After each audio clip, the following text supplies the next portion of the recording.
మూర్తి మన కరుణాహృదయుడు కరంచంద్ గాంధీ, బాపూజీ కరంచంద్ గాంధీ.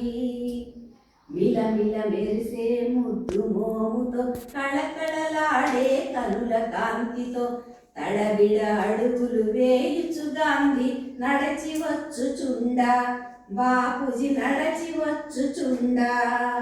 చక్కగా స్వాతంత్రాన్ని సాధించాడు. ఆయన చక్కటి ప్రైమ్ మినిస్టర్ కాలేదు. ఎవరికి అప్పగించాడు ప్రధానమంత్రి పదవిని? జవహర్లాల్ నెహ్రూ గారికి అప్పగించారు. ఆయన చక్కగా ప్రార్థన చేసుకుంటూ తన జీవితాన్ని గడుపుతూ సాయంత్రం ప్రార్థనకి బిర్లా భవనానికి బయలుదేరారు మన గాంధీ గారు. వేదిక దగ్గర దుష్టుడొక్కడు పిస్టల్ను చేపట్టి పొంచగా, వచ్చే మాపుకు వందనమిచ్చి కొట్టెర వెంటనే పిస్టల్ గుండ్లు. వస్తున్నటువంటి గాంధీ గారిని చూసి ఏం చేశాడు?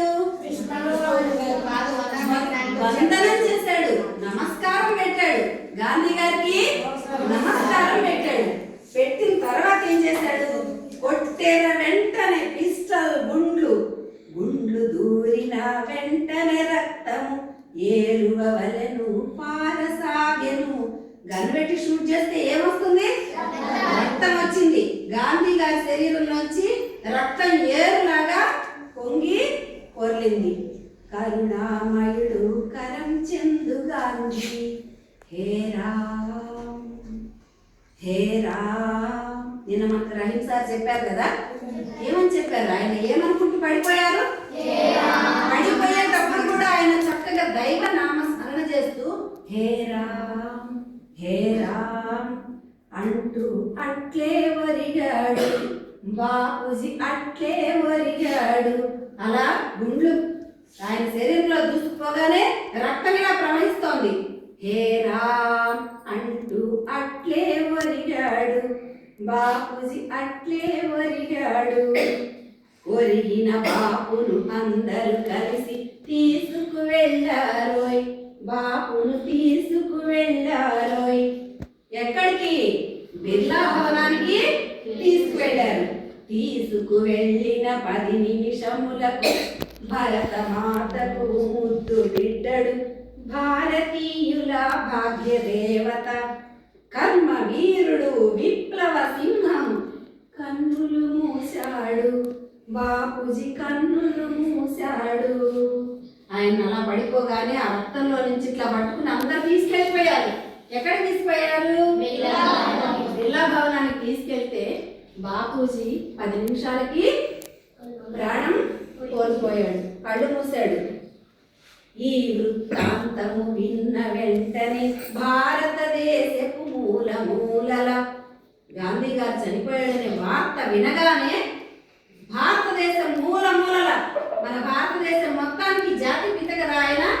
భారతదేశపు మూల మూలల వాడవాడల ప్రజలందరేకమై అయ్యో బాపు ఇక లేడా అంటూ ఏడవసాగినారు. అయ్యో ఏమని అడిచారు? బాపు ఇక లేడా అంటూ ఏడవసాగినారు. పసి పిల్లలను పట్టి చంపిన, స్త్రీల ప్రాణములు తీసి వేసిన, పసిపిల్లలను పట్టుకుని చంపేవాడట, స్త్రీల ప్రాణాలను తీసేశాక ఎవరు ఈ పనులను చేసింది? బ్రిటిష్ వాళ్ళు. ఎవరు చేశారు? అటువంటి బ్రిటిష్ ప్రభుత్వం, అటువంటి బ్రిటిష్ ప్రభుత్వం నిన్ను చూడగా గడగడలాడిందా, బాపు గడగడలాడిందా. ఆయన కత్తి పట్టలేదు, యుద్ధం చేయలేదు. కానీ ఇంత హింసించినటువంటి భారతీయుల్ని, ఇంత హింసించినటువంటి బ్రిటిష్ వాళ్ళు ఆయన చూసి గడగడలాడిపోయారు. అట్టి నిన్ను నీ భారతీయుడే కొట్టి చంపెనని విన్న వెంటనే భరతమాతకు ఏమి తోచక ఏడవసాగెనండి. అయ్యో ఏడవసాగెనండి. యమునా తీరపు ఢిల్లీ నగరిలో మంచి గంధపు చెక్కల తోడ చితిని పేర్చి, చితిపై మహాత్ము భౌతిక కాయం ఉంచి చితికి అంటించారండి. ఏమంటించారు? గంధపు చెక్కలతో చితిని పేర్చి ఏమంటించారు చితికి? నిప్పు. అగ్నిని అంటించారండి, అయ్యో అంటించారండి, బాపు చితికి అగ్నిని అంటించారండి. భుగ భుగమంటూ పొగలు లేచెను, భగ భగమంటూ మంట సాగెను, ఆకాశమంటెను అగ్ని జ్వాలలు, ఊరి బాంధవుని భౌతిక దేహం కాలిపోయెనండి, అయ్యో కాలిపోయెనండి. శాంతమూర్తి మన కరుణాహృదయుడు కరం చందు గాంధీ, బాపూజీ కరం చందు గాంధీ. 1948 జనవరి 30 సాయంత్రం రోజు ఇది జరిగింది. అప్పటి నుంచి మన భారతదేశం అందరూ ఆయనకు నివాళులు అర్పిస్తూ ఉదయం 11 గంటలకి 2 నిమిషాలు మౌనం పాటించే సందర్భంగా నిన్న మనం దీన్ని జరుపుకున్నాం.